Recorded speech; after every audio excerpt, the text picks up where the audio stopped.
go off. From the start, it was clear that Golota had the size and the skill to compete with Bowe. Crowd lights up as Golota lands a combo.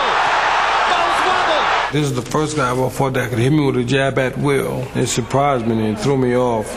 Just about everyone in press row was expecting Bowe to go through the guy pretty easily. And all of a sudden, I remember Golota out-jabbing him, really out-jabbing him. And Bowe may be surprised, Jim, that a guy is out-jabbing him.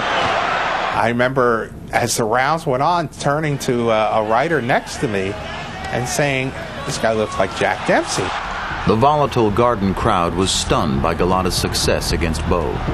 But it was the Pole's inability to control his punches that turned the situation explosive. First, there was a shock that Golota was so clearly superior to Bowe.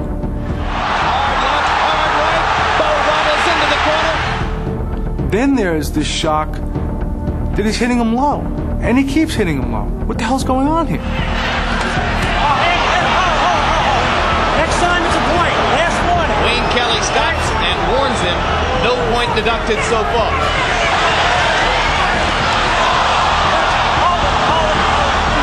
And Wayne Kelly is going to have to give Bowe a timeout. There's a point deducted from each of the three scorecards. 1 point. You got 5 This was a minutes. bad low blow foul. You got 5 minutes. But when he came to the corner, I said, look, we got this fight won. Do not hit him in the body anymore. Look, you're going to lose another point. And now another low blow. 1 point. And Golota has lost a second point. And Harold, what comes next? Jim, the thing that comes next, without question, is a disqualification. I mean, I don't know how much of this Wayne Kelly's going to put up with. It just seemed unfathomable that he was going to give away this easy victory, but you had to observe the inevitability that it was probably going to happen. I looked him right in the eyes and I said, Andrew, if you hit him low one more time, it's over. Do you understand that? And he said, yes, I do. Walked out there, hit him low. That was another low blow. Down goes Bowe, and that's it. That's it. Great. It's a disqualification. It's time to someone that understands that you're going to have to keep the rules in this business.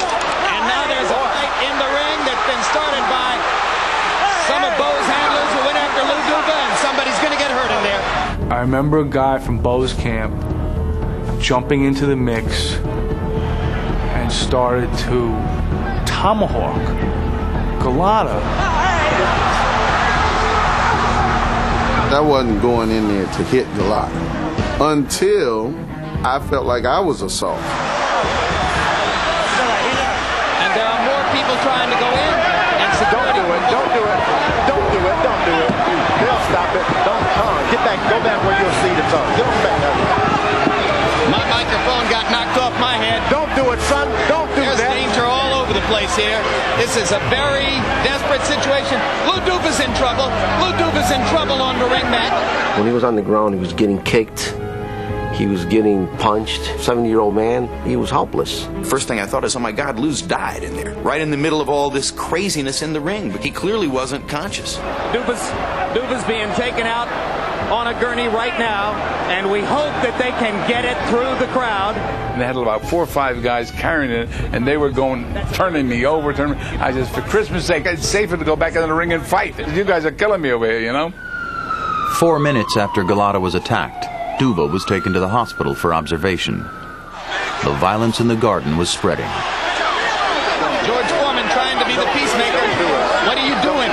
What are you doing, guys? What are you going to accomplish in there? I don't know if it was racial, but it felt sort of tribal. It felt like what I imagine a soccer riot could be like. People were getting hit over the head with chairs. People were getting stomped on. It's flaring up again now behind us. Another riot. Guys jumping over chairs. Riots and fights are breaking out at ringside.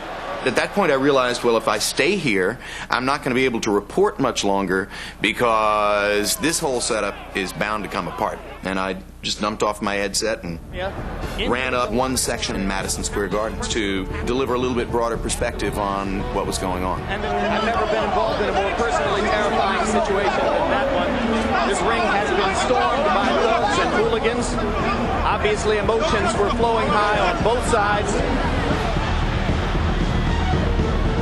You expect that in a matter of a minute or two, the powers that be are going to get it organized and cleared up.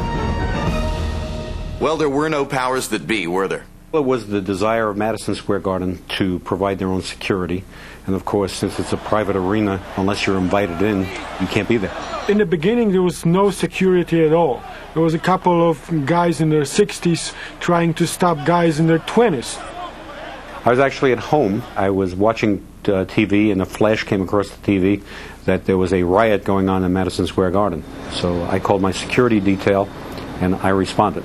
Some 15 minutes after Golota was attacked, Safer's security force finally arrived. It was worse than I thought it would be, and my biggest concern was that we had not been notified in a timely manner. Order was restored some 23 minutes after the fight ended. Ross Greenberg, producing from the truck, said to me, okay, I think we've covered this. Offer whatever personal comment you want to make, and then take us off the air. Something about that phrase just triggered the recognition. By the way, I've got a teenage daughter in here somewhere. I'm going to go find her. That became the personal comment. Situation. Myself, I got a 16-year-old daughter in here somewhere, and I'm looking to be sure that she's safe. This morning, the New York police summoned Bowe's manager to this precinct headquarters a block from the Garden. He was ordered to review the videotapes and identify anybody from Bowe's camp involved in the fighting. I remember just being so personally angry with Golota that, I went into the ring and screamed at him. 10 seconds later, the ring was full. Now, history has it that I started a riot. And now the number of arrests are up to 10.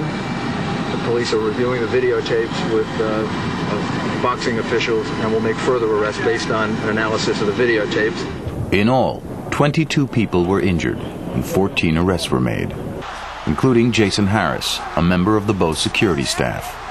Harris, it turned out, had a record of violence, including the Fan Man incident, when his weapon of choice had been a walkie-talkie. He was given a 5-year suspended sentence. Oh, I paid my dues. I was in the middle of being investigated for a police department. When I got back, my investigator called me and said, nah, Jason, sorry. The turmoil overshadowed the fact that despite the victory, Bowe had been battered. A rematch would be big. It was set for 5 months later in Atlantic City. This time, Golota's trainers concentrated on Bowe's belt line.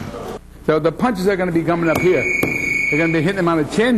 They're going to be hitting him in the chest. They're going to be hitting him in the body. They're going to hit me there.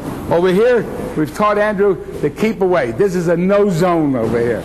Bowe, dedicated now, shed 50 pounds in 8 weeks and appeared to be in championship form at 235 pounds. He embarrassed me. He did all the things to me that I should have did to him. I wanted to redeem myself.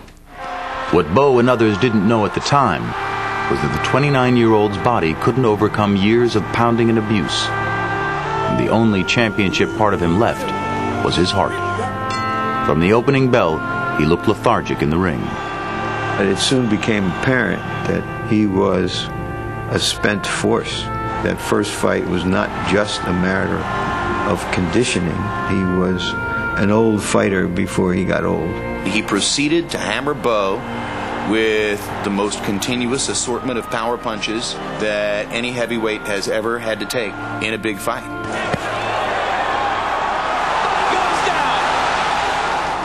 All the courage that Riddick had shown against Holyfield in the first fight, here it was again, as he was taking ridiculous punishment all around the ring from pillar to post, sometimes landing back.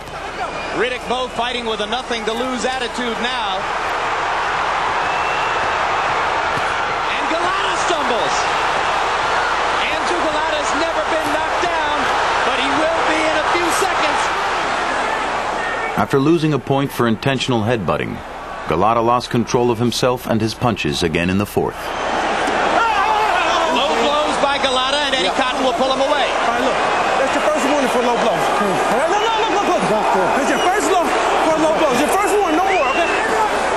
Come on. A fighter who simply cannot stop himself from throwing low blows. Disbelief.